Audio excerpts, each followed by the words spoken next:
नमस्कार, बहुत बहुत स्वागत आपका अनादि टीवी पर। मैं हूं आपके साथ पारुल। आज बात करेंगे बारूद के ढेर पर शहर हरदा की पटाखा फैक्ट्री में 11 लोगों की दर्दनाक मौत के बाद एक बार फिर बारूद से बनने वाले विस्फोटक सामग्री को लेकर सवाल पैदा हो गए हैं। हरदा में जिस फैक्ट्री में विस्फोट हुआ है उसमें पहले भी 3 बार विस्फोट हो चुके हैं और कई लोगों की जान पहले भी जा चुकी है।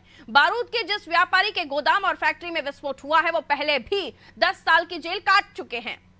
उसकी कई फैक्ट्रीज हैं, लेकिन जनता की जान से खिलवाड़ करने वाले इस व्यापारी की करतूत पर लगाम लगाने में प्रशासन नाकाम रहा है। सितंबर 2015 में पेटलावद में इसी तरह का विस्फोट हुआ था। उस विस्फोट में करीब 79 लोगों की मौत हुई थी। विस्फोट की जांच हुई और उसके बाद सभी आरोपियों को बरी कर दिया गया। टीआई की 600 रुपए की वेतन वृद्धि रोककर खानापूर्ति कर ली गई।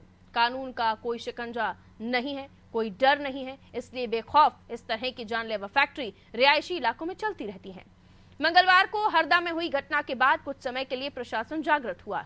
कई जगह छापेमारी की गई, लेकिन घनी जनसंख्या के बीच पटाखों की दुकान और फैक्ट्री कब पूरी तरह खत्म होंगे, इसका कोई जवाब फिलहाल तो सरकार के पास नहीं है। मुख्यमंत्री ने हरदा हादसे पर सख्त रवैया अपनाया है और अब हम उम्मीद कर सकते हैं कि कम से कम मध्य प्रदेश में ये जानलेवा बीमारी खत्म कर दी जाएगी। आज पटाखा फैक्ट्री पर चर्चा करेंगे, लेकिन एक रिपोर्ट के बाद। देखिए,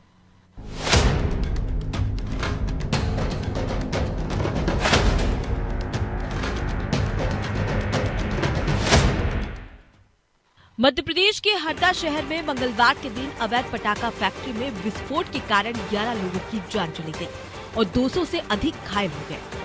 इस घटना का खास पहलू ये है कि पटाखा फैक्ट्री रिहायशी इलाके में चल रही थी। 15 किलो बारूद का लाइसेंस था, लेकिन ट्रक में भर के बारूद लाया जा रहा था।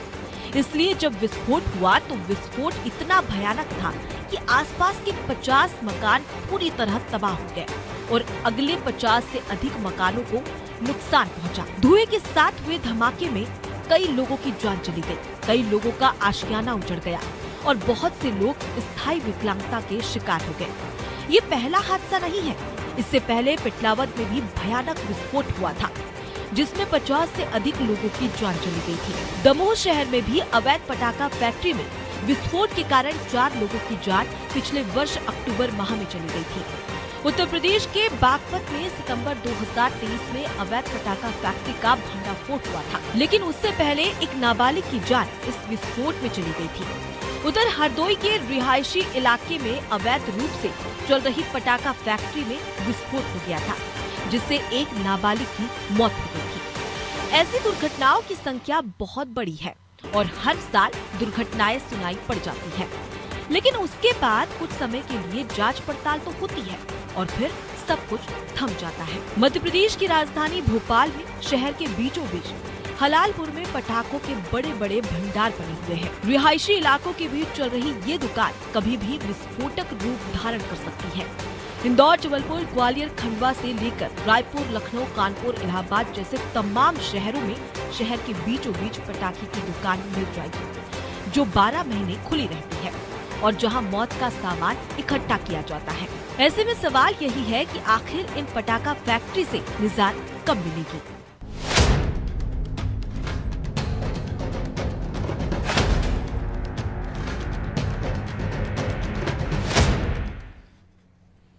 बड़ा सवाल कि रिहायशी इलाकों में धड़ल्ले से फैक्ट्रियां चलती कैसे हैं। खाना पूर्ति के लिए कार्रवाई होती है। इससे पहले भी जब पेटलावद में इस तरह की घटना हुई थी, तमाम आरोपियों को बरी कर दिया गया था। एक टीआई का 600 रुपए की वेतन वृद्धि रोककर खानापूर्ति महज कर ली गई थी।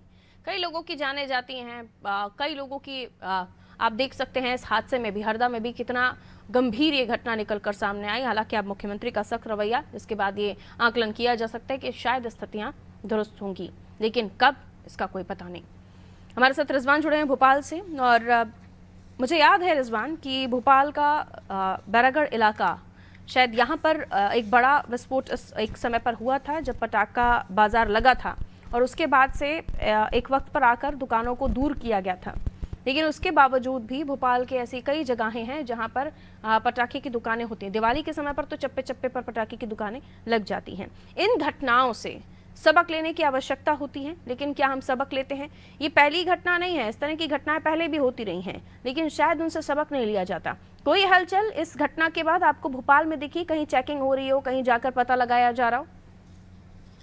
बिल्कुल साफ तौर से इस तरीके से बेरागढ़ की अगर हम बात करें राजधानी भोपाल की, तो यहाँ पर एक बड़ा बारूद का ढेर पर जो है बेरागढ़ बैठा हुआ है। और उससे पहले भी कई दुकानें जो है यहाँ पर उन दुकानों में आग लग चुकी है। हालांकि फैक्ट्री तो इस इलाके में नहीं है, लेकिन कई गोदाम ऐसे हैं जहाँ पर जो बारूद का ढेर जो है वहाँ पर भरा हुआ है, कई बम जो है वहाँ पर रखे हुए हैं, लेकिन किसी की भी आंख जो है नहीं खुली है। हालांकि अब जो है एक हरदा हादसा कल जो हुआ है, एक बड़ा हादसा है, बड़ा दर्दनाक हादसा है। उसके बाद जो है शासन प्रशासन की नींद खुली है और उन्होंने साफ तौर से निर्देश दिए है कि सभी जो है पटाखा जो संचालक है और जिनके ऊपर जो बड़े व्यापारी हैं इस लाइन के, उनकी जो है चेकिंग की जाए और रिहायशी इलाकों से उनको हटाया जाए ताकि ऐसा हादसा दोबारा ना हो। इससे पहले भी बेरागढ़ इलाके में एक दुकान में आग लगी थी, कई लोग जो है झुलसे थे।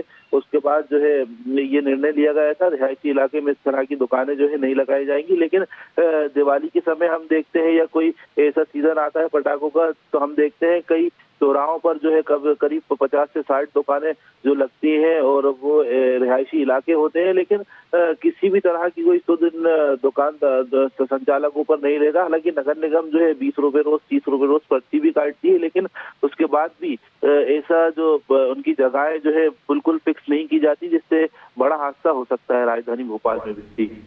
बिल्कुल, तो इस तरह के एरियाज़ हैं जहाँ पर भले ही फैक्ट्रीज़ नहीं हैं, लेकिन गोडाउन भरे पड़े हुए हैं बारूद से। और इससे पहले भी घटनाएं होती आई हैं जिसमें हमने देखा है काफ़ी नुकसान भी हुआ है। लेकिन सिर्फ इन्हीं जगहों पर नज़र रखने की आवश्यकता नहीं है। कई जगहें ऐसी होती हैं जहाँ अलग अलग स्थितियाँ ऐसी निर्मित होती हैं, फिर चाहे वो शॉर्ट सर्किट हो, वायरिंग हो। लेकिन फिलहाल चूँकि हम हरदा की घटना से सबक लेने के लिए क्या प्रशासन की कार्रवाई है इस पर चर्चा कर रहे हैं। देखना होगा आगे आने वाले समय पर इन दुकानों पर कोई कार्रवाई होती हो या नहीं। लेकिन कमाल की बात है ना कि एक तरफ सुप्रीम कोर्ट के आदेश आते दिवाली के समय पर पटाखा बैन कीजिए, और दूसरी तरफ हम देखते हैं कि पटाखों की दुकानों पर कोई कार्रवाई नहीं होती है। अभी भी शादियों का सीज़न है, अलग अलग जो बारातों में जा रहे होते हैं तो हम देखते हैं कि एक के बाद एक पटाखे होते हैं। फायरवर्क्स हालांकि अब ये है कि आप कह सकते हैं कि इतना ज़्यादा उससे स्मोक नहीं होता है, लेकिन एक तरफ जब पाबंदी लगाने की बात की जाती है, पटाखे ना फोड़े जाए ये कहा जाता है, और दूसरी तरफ संचालित हो रही होती हैं इस तरह की दुकानें। तो ये भी एक थोड़ा सा समझने वाला विषय है कि आदेश कुछ और धरातल पर काम कुछ और। बहुत शुक्रिया रिजवान। चलिए, हरदा जहां पर ये घटना घटी, दुखद घटना घटी, लोगों की मौत और घायलों का आंकड़ा बढ़ता जा रहा है। लेकिन ये भी कि कुछ घायल ऐसे हैं जो डिस्चार्ज होकर वापस भी जा चुके हैं, लेकिन गंभीर घायलों को अलग अलग जगहों पर रेफर भी किया जा रहा है। और क्या अपडेट्स हैं, ये स्थितियां किस तरीके से निर्मित हुई, बार बार विस्फोट यहाँ पर हुए लेकिन उसके बावजूद भी कार्रवाई नहीं हुई, और अब जब ये बड़ी घटना निकल कर सामने आई है तो जफर हमें बताएंगे, हरदा से हमारे साथ जुड़े हुए हैं। क्या ये मान लिया जाए कि खाना पूर्ति होगी, अब भी लोगों की जान की कीमत 4 लाख रुपए चुकाई जाएगी और उसके बाद दोबारा से इस तरह के जो फैक्ट्रीज है वो संचालित होना शुरू हो जाएंगे? क्योंकि पहले भी कोई बड़ी कार्रवाई नहीं हुई, तो अब बड़ी कार्रवाई होगी, ये कैसे अंदाजा लगा ले? जी पारुल जी, जिस तरीके की जो घटना हुई और जो बयान अब नेताओं के निकल के सामने आ रहे हैं, जैसा सीएम डॉक्टर मोहन यादव ने भी जो है तो बयान दिया है कि जो है तो इस तरह की कार्रवाई होगी कि लोग याद रखेंगे। और कल जो है तो तत्काल वो जो 3 आरोपी थे, तीनों आरोपी को जो है तो पुलिस ने अरेस्ट कर लिया। अरेस्ट करने के बाद जो है तो अब आज जो जीतू पटवारी जो है पीसीसी चीफ, वो आज हरदा पहुंचे और उन्होंने भी जो है तो हॉस्पिटल पहुंचकर घायलों से मुलाकात की है और घटनास्थल का जायजा लिया है। आज वो मीडिया में जो प्रेस वार्ता करी, प्रेस वार्ता के दौरान उन्होंने जो है तो घायलों को 1 करोड़ रुपए और मृतकों को, माफ कीजिए, मृतकों को 1 करोड़, घायलों को 10 लाख और मृतकों के परिजन को सरकारी नौकरी की देने की बात करी है। परंतु जो घटना हुई है, अगर उसके पहले भी हमने जैसा आपको लगातार जो है तो बताया कि कल भी बताया, इसके पहले भी जो लगातार जो घटनाएं हुई है उसके बाद भी परंतु कोई सबक यहाँ पर नहीं लिया गया। प्रशासन अगर चेतता और अगर जो जिम्मेदार है वो अपनी जिम्मेदारी सही से निभाते तो ये घटना नहीं होती। जैसा कि अभी मेरे सहयोगी रिजवान बता रहे थे कि दीपावली के समय जो है तो बाजारों में, रिहायशी इलाकों में जो है तो दुकानें लगती है। सेम सिचुएशन हरदा में भी है, जो कि पहले जो है तो नगर पालिका के द्वारा जो जगह आवंटित की जाती थी सिटी से बाहर, तो वहां पर जो है तो दुकानें लगती थी। परंतु अब कुछ सालों से जो है तो लोगों ने अपने अपने व्यवसाय को और अपने जो प्लाट, अपने निजी प्लाट है रिहायशी इलाकों में, वहां पर पटाखे का व्यवसाय लगाकर 10 से 12 दिन जो है तो पटाखे बेचते दीपावली के समय पे, और भारी मात्रा में वहां पर जो है तो पटाखा होता है। परंतु प्रशासन ऐसे लोगों पर कार्रवाई नहीं करता कि जो रिहायशी इलाकों में अपनी दुकान लगाते हैं, 10-12 दिन बारूद के ढेर पे बैठते हैं। उनकी वजह से आसपास के लोगों में काफी खतरा होता है। आज अगर ये फैक्ट्री रिहायशी इलाकों में थी, अगर रिहायशी इलाके में थी, अगर ये फैक्ट्री पे अगर प्रशासन सचेत रहता है और अगर कार्रवाई करता है और फैक्ट्री कई रिहायशी इलाकों से दूर होती, तो आज जो घटना हुई है, जहाँ से जो लोग निकले हैं, तो वो शायद यहाँ पर ये घटना नहीं होती। पारुल जी, अधिकारी पर गाज गिरेगी, कार्रवाई होगी, उस अधिकारी को सस्पेंड कर दिया जाएगा। हालांकि अभी भी कार्रवाई हुई है, लेकिन इससे सबक लेना मतलब ऐसी फैक्ट्रियों का कम से कम रिहायशी इलाके में नहीं बनना, तो ये कहा जाएगा कि हाँ कुछ सीखे इस घटना से आप, वरना मौतों का जो आंकड़ा है वो भी हम देख रहे हैं, घायलों का आंकड़ा हम देख रहे हैं, न जाने कितनों के घर उजड़ गए, लोगों की आंखें नम हैं, और उसके बाद भी अगर सबक न लिया जाए तो फिर क्या इस घटना से, किसी भी घटना से सबक ले पाएगा प्रशासन। खैर, लेकिन अब जो स्थितियां बन रही हैं, अभी कंडीशन क्या है जफर, क्योंकि ये जो क्षेत्र है यहाँ पर जिस तरह से बैरागढ़ गांव जहाँ पर ये फैक्ट्री चल रही थी, यहाँ पर पहले भी विस्फोट हुआ, अब भी विस्फोट हुआ, और अब वहां की जो स्थिति है इस विस्फोट होने के बाद, कल तक भी काफी दुखद तस्वीरें सामने आ रही थी, विचलित करने वाली तस्वीरें सामने आ रही थी। आज क्या कंडीशन है? रेस्क्यू टीमें लगी हुई हैं जी बिल्कुल जो है तो ओके करना है। बिल्कुल पारुल जी, आपको बता दूं कि लगातार जो है तो कल जैसे ही घटना हुई, घटना के बाद से रेस्क्यू टीम जो है तो रेस्क्यू में जुट गई है। भोपाल से और आसपास के जिलों से जो है तो मदद मांगी गई है। लगातार जो है तो पूरा दिन रेस्क्यू चला और पूरी रात रेस्क्यू चला, और अभी भी जो है तो रेस्क्यू चल रहा है। लगातार दमकल की गाड़ी अभी भी आग बुझाने का प्रयास कर रही है। अभी भी सुबह पूरे शहर में हरदा से जो बैरागढ़ रोड है और बैरागढ़ रोड से जो है तो खड़वा रोड होते हुए जो हॉस्पिटल चौराहा हॉस्पिटल आता है, तो लगातार सिर्फ वहाँ से एम्बुलेंस और जो फायर ब्रिगेड की गाड़ी, दमकल की गाड़ी केवल वही गुजरती है, और पूरे हरदा में जो है तो एक एम्बुलेंस और दमकल की गाड़ियों के सायरन ही सुनाई दे रहे हैं। अभी भी वहां पर जो है तो आग पर ठीक तरह से काबू नहीं पाया गया है। कहीं भी जो है तो धुआं अभी भी निकल रहा है। लगातार रेस्क्यू किया जा रहा है। रेस्क्यू में पूरी जो है तो एनडीआरएफ की टीम और एसडीआरएफ की टीम सारी जुटी हुई है, प्रशासनिक अधिकारी मौजूद है। अभी डॉक्टर सीएम मोहन यादव भी लगभग 2-3 बजे हरदा पहुंचेंगे और वो भी घटनास्थल पहुंचेंगे, और उसके बाद जो है तो हॉस्पिटल पहुंच के मरीजों के हालचाल जानेंगे, और उसके बाद वो क्या निर्णय लेते हैं। क्योंकि जैसे कि बातें निकल के सामने आ रही है, मोहन यादव ने कहा है कि ऐसी कार्रवाई की जाएगी कि लोग याद रखेंगे। अब वो क्या कार्रवाई होती है, ये जब आने के बाद जो ये उम्मीद भी की जा सकती है, क्योंकि जब से सीएम बने हैं मुख्यमंत्री डॉक्टर मोहन यादव, वो कड़े एक्शन ले रहे हैं, और ये माना जा सकता है कि इस बार भी कोई कड़ा एक्शन उनकी तरफ से लिया जाएगा। उम्मीद तो की जा सकती है, लेकिन उसका कितना धरातल पर पालन होता है, ये अपने आप में और एक बड़ा सवाल है। बहरहाल बहुत शुक्रिया जफर। रायपुर चल रहे हैं हम, उसके बाद बाराबंकी उत्तर प्रदेश में जाएंगे। हमारे सहयोगी हमारे साथ जुड़े हुए हैं। सबसे पहले मैं छत्तीसगढ़ रायपुर का रुख कर रही हूँ। ये जो खबर निकलकर सामने आई करिश्मा, दिल दहला दिया। जिस तरीके से वहां पर विस्फोट हो रहा था, लोग कांप रहे थे, लोगों में भगदड़ मची, कुछ भगदड़ में घायल हुए, कुछ वाकई जलकर किसी का अंग भंग हो गया, हाथ टूटा हुआ है, कुछ प्रॉब्लम्स हैं। वो वाकई विचलित करने वाली तस्वीरें थी। और ऐसा नहीं है कि किसी और स्टेट में फैक्ट्रीज नहीं है, अलग अलग जगहों पर हम देख रहे हैं पटाखे।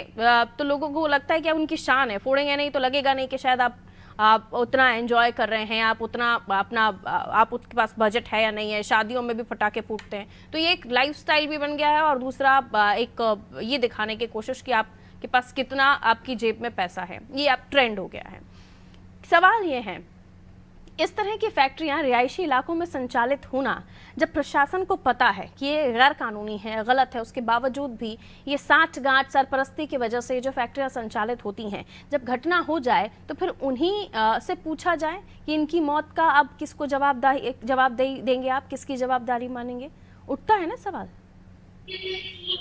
जी बिल्कुल पारुल, जिस तरीके से देखा गया कि बीते दिन हरदा में जो ये बड़ा हादसा हुआ है, कई लोग इसमें घायल हुए, कई लोगों की मौतें हुई और कई लोगों के घर भी तबाह हो गए। ये काफी बड़ी घटना है, और ऐसा नहीं है कि ये घटना पहली बार हो रही है। पूरे भारत देश की अगर बात करें तो कई ऐसी जगहें हैं जहां पर पहले भी इस तरीके की पटाखा फैक्ट्रियों में विस्फोट हुए हैं। साथ ही में अगर छत्तीसगढ़ की बात करते हैं, और जिस तरीके से आपने भी पूछा कि जो सरकार से साठगांठ हो जाती है, साथ ही में अधिकारियों की, प्रशासन से साठगांठ हो जाती है, उसके बाद जो है ध्यान नहीं दिया जाता। इसमें मेन प्रॉब्लम है लाइसेंस का, क्योंकि पटाखा फैक्ट्री में देखा जाता है आसानी से ऐसे सारे क्राइटेरियाज होते हैं जिसमें लाइसेंस मिलना काफी ज्यादा मुश्किल है, जिसकी वजह से देखा जाता है कि लोग अपने फायदे के लिए जो है अलग तरीके से जो है प्रशासन से साठगांठ कर लेते हैं। साथ ही में भ्रष्टाचार भी इसमें एक बहुत बड़ा महत्वपूर्ण इसका हाथ होता है। साथ ही में अगर हम बात करते हैं कि इस तरीके की घटनाएं जो होती है उसमें सबसे ज्यादा देखा जाता है कि लाइसेंस की कमी, साथ में फैक्ट्रियों का अनफिट होना, क्योंकि हम कह सकते हैं कई ऐसी फैक्ट्रियाज होती है जहां पर देखा जाता है कि फैक्ट्रीज अनफिट है या फिर वहां पर जो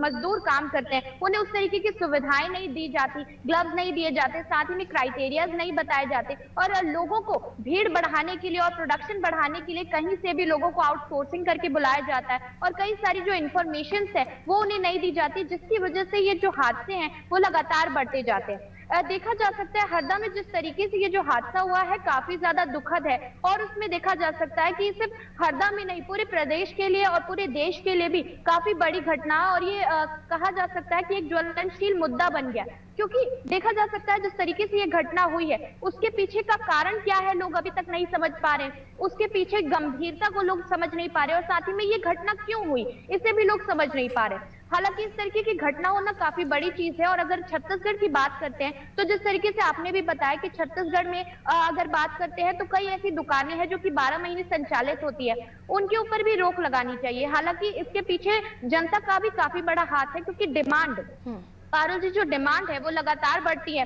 शादियों की बात करें, रिसेप्शन की बात करें, साथ ही में घर में अगर फंक्शन हो, अलग अलग तरीके की जो चीजें होती है उसे सेलिब्रेट करने के लिए लोग हम कहते हैं पटाखों का इस्तेमाल करते हैं। तो जिस तरीके से डिमांड बढ़ती जाती है ऐसे में प्रोडक्शन भी बढ़ता है और ऐसे में फैक्ट्री में जो लोग काम करते हैं उनके ऊपर काफी ज्यादा दबाव आता है और जो उद्योगपति होते हैं, जो वो मालिक होते हैं, वो अपना फायदा देखने के लिए देखा जा सकता है कि 12 महीने पटाखों का प्रोडक्शन करते हैं और उसकी क्राइटेरिया को नहीं समझते। इससे देखा जाता है कि हमारे एनवायरनमेंट को भी काफी ज्यादा नुकसान होता है और साथ ही में इस तरीके की घटनाओं को भी अंजाम होता है। हकीकत है जी कि न केवल ये हमारे सेहत के लिए हानिकारक है और इस तरह की घटनाएं जब होती हैं तो लोगों का जीवन तो खत्म हो ही जाता है। अब आप हरदा की घटना में ही देखिए, 60 घर जल गए, पूरे उनकी गृहस्थी तहस नहस, सब कुछ बर्बाद हो गया। जब वो लौट कर आए हैं तो उन्हें सिर्फ मलबे के अलावा कुछ नहीं मिल रहा है।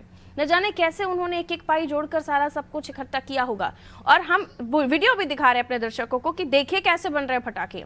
उनका कोई इंश्योरेंस नहीं है जो बना रहे हैं और गलती से एक चिंगारी गई, वो जो शख्स इस पटाखे को बना रहा है वो बच ही नहीं सकता। बहुत शुक्रिया करिश्मा। बाराबंकी जा रहे हैं उत्तर प्रदेश, हमारे साथ नितेश जुड़े हुए हैं। बड़ा राज्य है उत्तर प्रदेश, लोगों की जिम्मेदारी प्रशासन की है, रक्षा की नहीं, ऐसी स्थितियों से बचाने की भी है। लेकिन ऐसी घटनाएं ना हो इसके लिए कोई काम नहीं होता। बड़ा अमाउंट ये जो इस तरह के फैक्ट्री संचालक है ये कमा रहे होते हैं, लेकिन क्या ये वाकई नॉर्म्स को फॉलो कर रहे हैं, ये वाकई नियमों का पालन कर रहे हैं? जो वहां पर काम कर रहे हैं उन्हें पता है कि वो कितनी खतरनाक जगह पर काम कर रहे हैं। कोई एक चिंगारी उस तरफ नहीं पहुंचेगी, रिहायशी इलाका होने के बावजूद भी। इसकी गारंटी कौन लेगा? जी पारुल, हम आपको बता दें सबसे बड़ी बात की एमपी के हरदा में जो एक लोमहर्षक घटना हुई है, इस प्रकार की घटना उत्तर प्रदेश में या अन्य जगहों पर ना हो। तो खासकर अगर हम यूपी की बात करें तो उत्तर प्रदेश के मुख्यमंत्री योगी आदित्यनाथ ने तत्काल गृह मंत्रालय को, अपने विभाग को यह निर्देश दे दिए हैं और जिसके क्रम में तमाम मजिस्ट्रेटों को इसकी जांच के लिए भी निर्देश दिए गए हैं। और अगर बात माने आधिकारिक सूत्रों की तो साफ तौर पर यह कहना है कि जो ऐसे रिहायशी इलाकों में जो भी पटाखे की दुकानें संचालित हो रही है, जो भी ऐसे नियम विरुद्ध पटाखों की दुकानें चल रही हैं, उनका डाटा संकलित किया जा रहा है। हम आपको यहाँ पर एक महत्वपूर्ण बात और भी बता दें कि पटाखों की जो बिक्री है इसको लेकर दो तरीके के नियम है। एक तो फुटकर बिक्री होती है और फैक्ट्रियों में बनते हैं। खेल कहाँ पर होता है पारुल जी? खेल होता है बारूद की बिक्री में। जितने किलो बारूद का आवंटन किया जाता है, बारूद उससे ज्यादा खरीदी और बेची जाती है, जिसको लेकर तमाम समस्याएं आती हैं। और अगर बात करें यूपी की तो यूपी के भी सहारनपुर हो, चाहे संभल हो या ऐसे जो भी स्थान हो, जैसे हम आपको बता दें सहारनपुर, हरदोई और लखनऊ के इटौंजा में भी ऐसी घटनाएं सामने आ चुकी हैं, जिसमें सहारनपुर में लगभग 5 लोगों की मौत का एक बड़ा आंकड़ा भी सामने आया था। और उसके बाद से यहाँ पर प्रशासनिक जो दावे थे, प्रशासनिक दावे कहीं ना कहीं बिखरते हुए नजर आए थे। लेकिन उसके बाद योगी सरकार के निर्देश पर जिस प्रकार से यहाँ पर सक्रियता बढ़ी है, उसके बाद से ऐसे कोई मामले अभी तक तो संज्ञान में नहीं आए हैं। जी बिल्कुल, ऐसे में इन घटनाओं से सबक लेते हुए ऐसी घटनाएं ना हो, इस पर भी ध्यान रखने की आवश्यकता है। और खासतौर पर जब आदेश दिए गए हैं तो सिस्टम उसका पालन करवाए, क्योंकि आदेश जारी होते हैं, सीएम नहीं जाएंगे अलग अलग जगहों पर फैक्ट्री नियमों का पालन कर रही है नहीं ये देखने। सीएम नहीं जाएंगे कि जो फैक्ट्री संचालित हो रही है उसके आसपास लोग रह रहे हैं नहीं। ये प्रशासनिक अधिकारियों का जिम्मा है और उन्हें ईमानदारी से पूरा करना होगा। यहाँ हरदा में भी यही हुआ कि अधिकारी ये कहते हुए नजर आए, एसडीएम, जब कल इस घटना के बारे में उनसे जब मीडिया ने बात की कि हमने चेक किया था, 1 महीने पहले स्थितियां ठीक नहीं थी, 1 महीने बाद उन्होंने शायद उन चीजों को दुरुस्त कर दिया होगा। ये शायद क्या है? ये शायद ने आपके क्षेत्र में आप उस शहर को जला दिया, पूरा बारूद बना दिया, उस शहर को ढेर बना दिया, और उसके बाद आपका शायद निकलकर सामने आ रहा है। ये जो लापरवाहियां हैं, ये लापरवाही ना हो तब जाके उत्तर प्रदेश ऐसी घटनाओं से बचा रहेगा। बहुत शुक्रिया नितेश जानकारी देने के लिए। गंभीर घटना, जल गया हरदा आप कह सकते हैं, क्योंकि 60 से ज्यादा घर जल गए। लोगों के अरमान, लोगों की गृहस्थी, लोगों का सपना, सब कुछ उसमें जलकर खाक हो गया। जो बिल्डिंग गिरी उसके नीचे कितने लोग दबे हैं अंदाजा नहीं लगाया जा सकता था। बताया ये भी गया कि बच्चे भी काम कर रहे थे। जो काम कर रहे थे उनका कोई इंश्योरेंस है? जो काम कर रहे थे उन्हें बताया होगा कि गलती से एक चिंगारी कहीं से भी उड़कर आ गई और आपकी जिंदगी खत्म, तबाह? नहीं बताया गया। क्या वो फैक्ट्री जो संचालित हो रही थी उसके बारे में आसपास के पुलिस अफसरों को, अधिकारियों को नहीं पता होगा? क्यों ना शक किया जाए कि सांठगांठ है? क्यों ना शक किया जाए कि इनके ऊपर बैठे हुए सरपरस्त कोई बड़े नाम होंगे जो इनको सपोर्ट कर रहे होंगे? अगर नहीं तो ये चल कैसे रही थी? इससे पहले भी धमाके हुए, तब भी सबक नहीं लिया गया, और अब भी क्या गारंटी सबक लेंगे? हालांकि मुख्यमंत्री संजीदा है, उन्होंने साफ कह दिया है कि इस तरह की फैक्ट्रियां संचालित नहीं होंगी, लेकिन सिस्टम को काम करना होगा। अधिकारियों का ज़मीर जाग जाए ऐसी लाशों को देखने के बाद तो बेहतर है, क्योंकि इस तरह की घटनाएं कतई बर्दाश्त नहीं। दीजिए इजाजत, नमस्कार।